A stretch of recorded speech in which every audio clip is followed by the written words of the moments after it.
พี่น้องป้องปรายเบิดสุคนเนาะ FC ทางช่องบ่ภูมิ Official เนาะมื้อนี้ก็บ่ภูมิก็สิมาตามแนวทางหวยลาวทีวีพี่น้องเนาะของงวดวันที่30เนาะพี่น้องเนาะสำหรับลาวทีวีเนาะเข้ามาเบิ่งนำกันพี่น้องให้เด่นหยัง3-4เนาะผลมันออกบัดนี้พี่น้อง802ข้างล่างออก99โอ้เห็นบ่พี่น้องไฮไลท์มันก็บ่มาเนาะหลุดนี่เนาะพี่น้องเนาะบ่มาจักโตเนาะพี่น้องเนาะนี่หลุดก็คือหลุดเนาะพี่น้องเนาะให้ออก802พุ่นน่ะ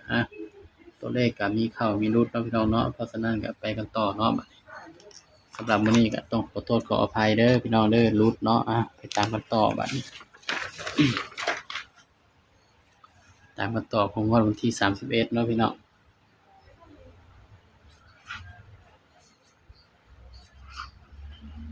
31มีนาคม68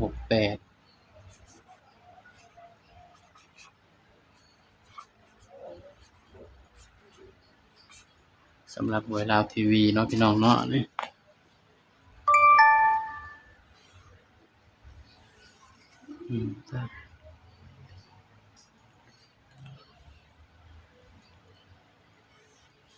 นี่เนาะเรามาเบิ่งนำกันเนาะสำหรับเด่นมื้ออื่นเนาะพี่น้องเนาะสำหรับลาวทีวี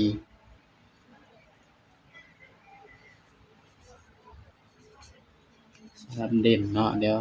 เราพูดใส่เด่นตัวใดพี่น้อง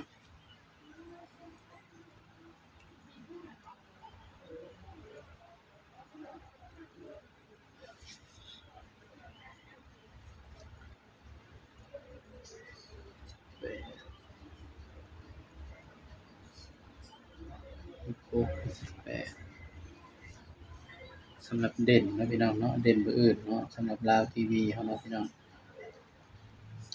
4 2 4สำหรับตัวเด่นเนาะให้เด่นไปที่2กับ4เด้อพี่น้องเด้อนี่เนาะสำหรับลาวทีวีเนาะให้เด่น2กับ4พี่น้องเด่น2กับ4เด้อพี่น้องเด้อลาวทีวีเนาะก็มาจับคู่นำกันมานี่พี่น้อง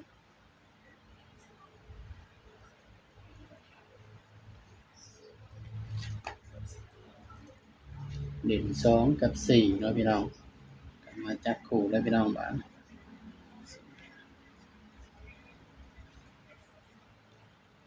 จับคู่เลยพี่น้อง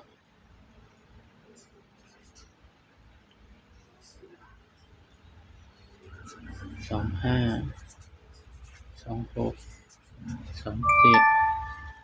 25 26 27แล้วก็28นำเนาะพี่น้องอันนี้ระวังเด้อพี่น้องเด้อ6กับ9ตัวเดียวกันเนาะพี่น้องเนาะ4บัดนี้พี่น้อง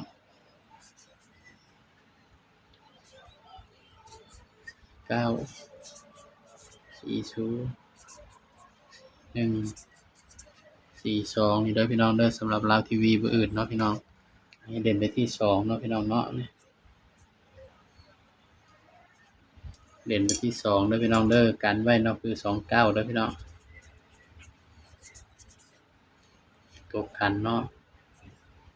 นี่ก็เป็นเพียงแนวทางเนาะพี่น้องเนาะสำหรับลาวทีวีของงวดวันที่30/11เนาะพี่น้องเนาะ31มีนาเด้อพี่น้องนี่ก็เป็นเพียงแนวทางเนาะพี่น้องเนาะไผมักก็ตามเด้อพี่น้องเด้อบ่มักก็เลื่อนผ่านเนาะพี่น้องชุด3ตัวเนาะบ่ภูมิให้เม็ดเดียวเลยพี่น้องนี่เนาะอย่ามันออกตัวเก่าพี่น้อง820นี่เนาะนี่